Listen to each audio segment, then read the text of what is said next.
Hey, welcome to episode 3 of the custom brake line series. In the last 2 episodes, we have first discussed whether it's actually worth it upgrading to stainless steel braided brake lines, and then we have measured the right length and chosen the right fittings for your bike. So in this episode, we're now going to install the custom-made stainless steel braided brake lines onto the BMW. This might seem pretty straightforward, but when I first received those and test fitted them, I was like, wait a sec, this doesn't fit. If we install the bottom fitting first, then we notice that the top banjo fitting is actually not aligned. So we have to adjust that first. The fittings on the brake lines from the shop where I got them from are 360 degrees adjustable. I think that's probably standard for most shops, because otherwise how are you supposed to fit those on your bike? But please just double check with the shop where you got yours from so you don't end up with a leaking brake line. So how do we adjust those now? All you need for that is either a rod or a screwdriver that fits inside the hole of the banjo fitting. And what I'm going to do is use some duct tape to cover a part of the screwdriver so I don't damage the banjo fitting. And then to hold the brake line, you need a pair of pliers so you can grip it like this. So now all you have to do is hold the brake line with the pliers like this,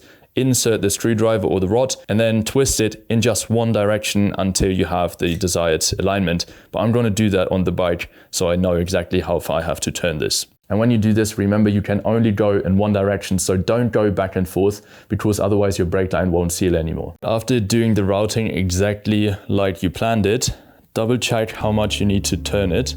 And this one needs a little bit less than 90 degrees.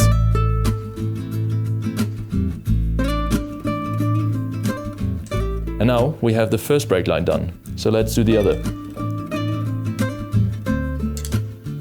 Okay, so that's the second one done. In combination with the first one, they look like this.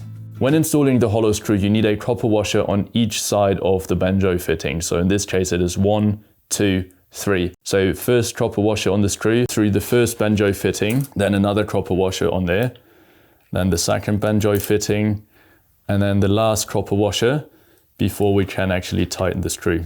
After I've made this quick prototype bracket, I knew that it has to be a little bit longer, but not too much longer, because there's not much room right here. So I drew up 2 new brackets, so now we just have to drill the holes, cut those out, bend them, and should be done.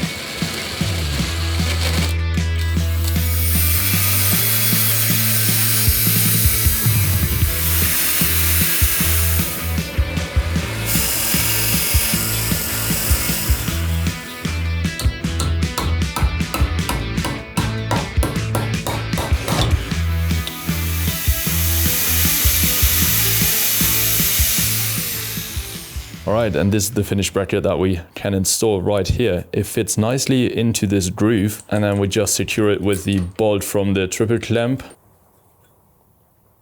Like this. And then on the brake lines, there's this grommet, which I just cut open and slid over that. So if we put the cut right against this part of the metal bracket, then that should be okay. And if you use some WD-40, it will be much easier to get it on. And just like that, we have the brake line running inside the bracket, and there is enough room for it to steer, so it actually clears the frame, which is very nice. So now the last thing that we need to do is to properly secure it right here at the bottom. And if you can't reach it, you just have to bend this little bracket a little bit down and then just tighten it until it's snug.